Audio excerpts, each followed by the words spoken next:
Well, put simply, it is the work that a person does to a website, on page and off page, in order to advance that website up through the Google rankings. And of course, not just any old rankings, but rankings that are relevant to the keywords and keyword phrases that relate to the business of the website. So if you're a driving instructor from Leeds, whenever someone searches driving instructors in Leeds, or driving schools in Leeds, or driving lessons in Leeds, you want your website to be number one in the organic results, or at least to be on page one above the fold, which is the top half of the page, and above as much of your competition as possible. So in essence, search engine optimization, if we're being honest, is often more about Google than it is the actual website being optimized. And by that I mean, if you can know how Google ranks a website, what criteria it uses to essentially mark and grade a website, and what signs it responds to both positively and negatively, then you've got the formula to make any website a search engine winner, a Google winner. All you have to do is take that knowledge and apply it to the website. But can you know the mind of Google in that sense? Well, to understand how Google rank websites, I think it's useful to know the early history of Google search and how search engine optimization used to be in more simpler times. An age of innocence, an age of trust between Google and Webmaster. In the beginning it was easy. Why? Because Google made it easy. And they made it easy because the way they indexed and rated websites, decided on where a website should appear in the rankings for any particular search, was based on a very simple principle. First of all, links. Their basic idea was this: take website A. If another website B, links to website A, then that link represents a vote of confidence in website A. Why? Because why wouldn't it? Why would any website owner place a link on their website that was a link to a rubbish website? A website that had no content, or content of no value. Would you, on your website, a link to a rubbish website, one of no value, actually does what? It devalues your own website. A link to a bad website is bad content. A link to a quality website is quality content, even if that content is on another website. So Google thought it reasonable to conclude that a link on a website was a valid recommendation, a sign pointing to useful content, a useful website, a vote of confidence. So a link, any link, was of value in terms of SEO. Bad links, what were they back in the day? No link was a bad link. Every link was precious in boosting a website's search engine optimization profile. A website with 50 links to Google was better than a website with 40 links. As time went on, things started to get a lot more complicated. Anchor text, the text used to actually write the link. Where the link was placed on the page. Was it in the footer? Was it in the main body of the article of the text?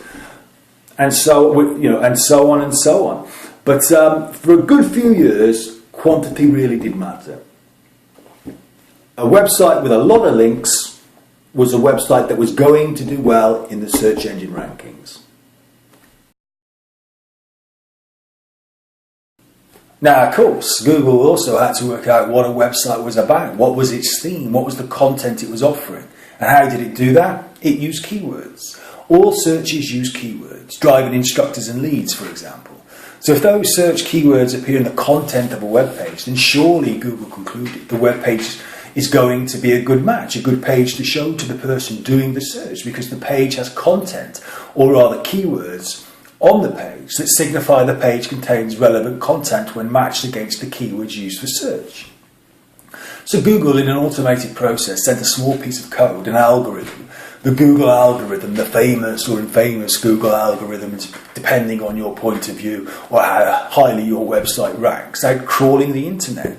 And this code, the Google bot as it became known, went from link to link to link, crawling the internet to read, analyse and index web pages, to work out what content they offered, what questions the content answered, and what the Google bot was really hungry for was keywords.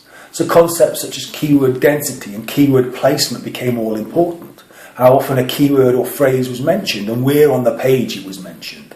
Google concluded that if a site owner replaced the relevant keywords at the top of the page as a page title perhaps, then this must mean those keywords really do define and reveal what the content of the page is all about, and prove the content is a good match to a search using the same keywords. As with keyword density, The more times a keyword was mentioned, the more keyword rich the page, the more appropriate the page to the person doing the search, or so the logic went. And of course Google, which also allowed website owners to tell it what a web page was about, using meta tags, the title, the description and the keyword meta tags, which at the time definitely helped with optimizing a website for search. So keywords and links, all very simple, all very brilliant, and for a time it was all you needed to know. But it started a war, Google versus SEO. Let battle commence. Because of course, what I've described to you was open to manipulation, to abuse. The more links, the better. Well, then go and get more links. The higher the keyword density, the better. Then up it goes, the keyword density. Stuff a load of keyword phrases at the bottom of the page. Use a small font so the users of the website won't notice. Google won't care. But of course they did. And links, the race was on. So techniques such as reciprocal linking, article linking, blog comment links, paid for links, emailing webmasters and essentially pleading with them to give you a link and so on, were all back in the day effective SEO strategies. But Google thought it was manipulation, that these SEO techniques could push websites with low quality content to the top of the rankings, which at the time was true. So it all started to change. And I could rant on for hours about how these changes progressed and evolved over time and how the SEO industry responded to these changes. But all anyone needs to know really is that Google tried to destroy the SEO industry. And today I think it's fair to say in many ways they've succeeded. And by SEO company, I mean those people, companies who basically say, give me the keys to your website and a good chunk of cash. And in a month's time, you'll be ranking #1 on Google for any keyword phrase that you want. And, there was a time when that was possible, but those days are now well and truly over. And why? Because it was easy for Google to succeed, to defeat the world of SEO. They controlled their own algorithm. All they had to do was learn the latest SEO trick or technique and then tweak the algorithm to counteract them. Simple. I've known people in the past who've invested a great deal of time and money in the latest SEO foolproof strategies to see high rankings come their way for a time.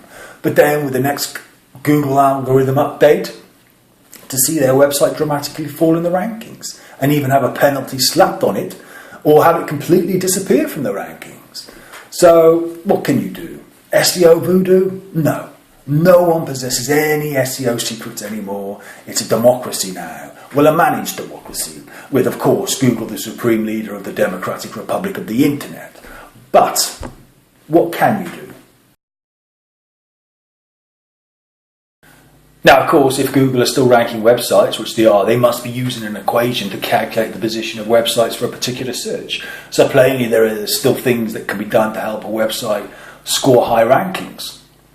But in terms of on-page optimization, all that you can really do is the basics. In fact, any attempt to go beyond the basics is likely to have a negative impact on a website's rankings. And go too far, and then you risk a Google penalty, which will see your website potentially even disappear completely from the rankings. In essence, Google don't want you to do any on-page SEO other than that which they recommend you do in the guidelines they freely publish online for website owners to read. So there's no mystery about what Google want. And given the simplicity of these recommendations and the ease in which they can be implemented when building a website, then if you've employed a professional to build your website, these recommendations should form a natural part of the design. And for anyone to tell you they've got some secret formula or whatever, which of course they're prepared to sell you for a lot of money, is for someone to spin you a load of BS. So what do Google expect? What are their baseline demands? What do they expect every website to have? Well, mobile-friendly web design, which means responsive design. A design that fits the screen of whatever, of what the device that the user is using to view the website.